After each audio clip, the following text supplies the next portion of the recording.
Titanic के बनाने वाले ने कहा था कि ये डूब नहीं सकता, खुदा भी इसे नहीं डुबो सकता। फिर ऐसा हुआ कि पहले ही समुद्री सफर के दौरान वो ऐसा डूबा कि आज तक निशाने इबरत है और उसको देखने वाले जो भी जाते हैं वो भी बड़ी मुश्किल से बच पाते हैं। आज से ठीक 111 साल कबल टाइटैनिक एक अंधेरी रात में एक बर्फानी तोदे यानी आइसबर्ग से टकरा गया था। उस वक्त जहाज पर सवार ज्यादातर अफराद नींद की आगोश में थे। हादसे के वक्त टाइटैनिक 40 किलोमीटर फी घंटा की रफ्तार से इंग्लैंड के शहर साउथहैम्पटन से अमेरिका के शहर न्यूयॉर्क की तरफ जा रहा था और सिर्फ 3 घंटे के अंदर 14 और 15 अप्रैल 1912 की दरमियानी रात टाइटैनिक बहरे ओकियानूस में डूब गया। वो जहाज जिसके बारे में कहा जाता था कि वो कभी नहीं डूबेगा, न सिर्फ चंद घंटों में समंदर में गर्क हो गया बल्कि इस हादसे में 1500 के करीब अफराद भी हलाक हुए। 111 साल बाद भी उसे सबसे बड़ा समुद्री हादसा समझा जाता है। सितंबर 1985 में इस जहाज की बाकियात को बहरे ओकियानूस में जाए हादसे से हटा दिया गया था।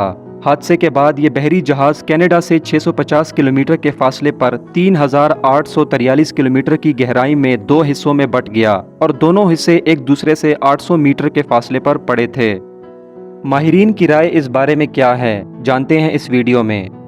इस बहरी जहाज के बारे में कहा जाता था कि ये डूब नहीं सकता, खुदा भी इसे डुबो नहीं सकता। इस यकीन की कुछ वजूहात भी थी। Federal university of Rio de Janeiro के शोबा बहरिया और ओशन इंजीनियरिंग के प्रोफेसर अलेक्जेंडर डी पेनहो अल्हो कहते हैं कि इंजीनियरिंग के लिहाज से ये डिज़ाइन की बुनियाद पर तैयार करदा पहला बहरी जहाज था। कई वाटर टाइट कंपार्टमेंट्स बनाए गए थे, यानी जहाज का एक कमरा पानी से भर भी जाए तो दूसरे कमरे को गर्क नहीं कर सकता था।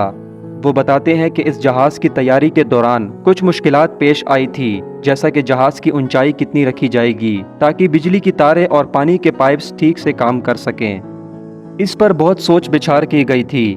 प्रोफेसर अल्हो के मुताबिक इस पर गौर करने के बाद उस वक़्त के इंजीनियर्स ने जहाज की ऊंचाई का तयन किया। यहाँ तक कि सैलाब की सूरत में उन्होंने अंदाज़ा लगाया कि पानी छत की ऊंचाई तक नहीं पहुँचेगा। उन्होंने छत पर महफूज कंपार्टमेंट्स भी बनाए थे, लेकिन तब किसी ने बर्फ के तोदे से ज़बरदस्त टकराव का सोचा भी नहीं होगा। माहिरीन का कहना है कि तसादुम इतना ज़ोरदार था कि जहाज़ की मेन बॉडी में जहाज़ की निस्फ लंबाई तक सुराख हो गया था। ऐसी हालत में पानी अंदर तक पहुंच गया था, जहाज़ अंदर से भरने लगा था। ऐसी सूरत हाल में रेस्क्यू मुमकिन नहीं होता। आप पानी को निकालने के लिए जहाज़ में मौजूद तमाम पंप्स चालू कर सकते हैं, आप सब कुछ आजमा सकते हैं, लेकिन जिस रफ्तार से पानी अंदर आ रहा होता है उसी रफ्तार से उसे बाहर नहीं फेंका जा सकता। एक ज़बरदस्त तसादुम के बाद जहाज़ की साख्त में तब्दीली आई और दरवाजे बंद नहीं हो रहे थे। टाइटैनिक को उस दौर में भी खालिस स्टील से बनाया गया था, लेकिन उस वक़्त का स्टील आजकल के फौलाद की तरह मजबूत नहीं था। बड़े हादसों के बाद इसकी वजूहात में इंसानी गलतियाँ हमेशा पाई जाती हैं। माहिरीन के मुताबिक आइसबर्ग से भरे खित्तों से गुजरने में मुश्किलात के बावजूद इस पर सफ़र को तेज़ी से मुकम्मल करने का शदीद दबाव था। दरअसल ये दबाव ब्लू बैंड हासिल करने के लिए था। 1839 में शुरू होने वाला ये एजाज़ बहरे ओकियानूस को अबूर करने वाले तेज़ तरीन जहाज को दिया जाता था। टाइटैनिक को इस एजाज़ का सबसे मजबूत दावेदार समझा जाता था। इस वक्त दुनिया के बड़े कंपनियों के दरमियान जहाज़ बनाने का मुकाबला था। उस वक़्त इंग्लैंड और जर्मनी के दरमियान मुकाबला था कि सबसे पहले बड़े और तेज़ तरीन जहाज़ कौन बनाएगा। सबसे बड़े और तेज़ तरीन जहाज़ को सरकारी तौर पर ब्लू बैंड दिया जाएगा। इस कारनामे को हासिल करने के लिए किसी भी जहाज़ के लिए पहला सफ़र सबसे अहम समझा जाता था। पहले सफ़र के दौरान जहाज़ की हालत सबसे बेहतर होती है। जहाज़ पहले सफ़र में तेज़ तरीन रफ्तार हासिल कर सकता है और टाइटैनिक ने भी तेज़ तरीन रफ्तार हासिल करने की कोशिश की थी। बच जाने वाले लोगों में से बहुत से लोगों ने बताया था कि जहाज़ के कप्तान को इर्द गिर्द के इलाकों में बर्फ़ के तोदों के बारे में इत्तला दी गई थी, लेकिन उसने जहाज़ की रफ्तार कम नहीं की क्योंकि वो तेज़ रफ्तारी से बहरे ओकियानूस को अबूर करके ब्लू बैंड हासिल करना चाहता था। लेकिन यही तेज़ रफ्तारी, गुरूर व तकब्बुर और खुदा को चैलेंज इस जहाज़ को डुबोने का सबब बने। टाइटैनिक हादसे में 1500 के करीब अफराद हलाक हुए, जिसके बाद समंदरी जहाज़ों के हिफाजती निज़ाम को बेहतर बनाने की कोशिश शुरू कर दी गई।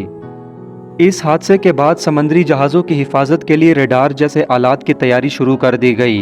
टाइटैनिक के हादसे में बहुत से लोग इसलिए मारे गए थे क्योंकि उनके पास लाइफ बोट्स नहीं थी, और टाइटैनिक में लाइफ बोट्स इसलिए भी कम थी क्योंकि उनका दावा था कि ये जहाज़ कभी नहीं डूब सकता। इस यकीन की वजह से जहाज़ में सिर्फ आधी लाइफ बोट्स रखी गई थी। ये हादसा समंदरी जहाज़ों की हिफाजत के हवाले से एक अहम संग मील साबित हुआ। समंदरी जहाज़ों की हिफाजत के लिए एक फ्रेमवर्क बनाया गया। तामीर के दौरान हिफाजती पैरामीटर्स का ख्याल रखा गया। उसे मुसलसल बेहतर बनाने के मंसूबों पर काम किया गया।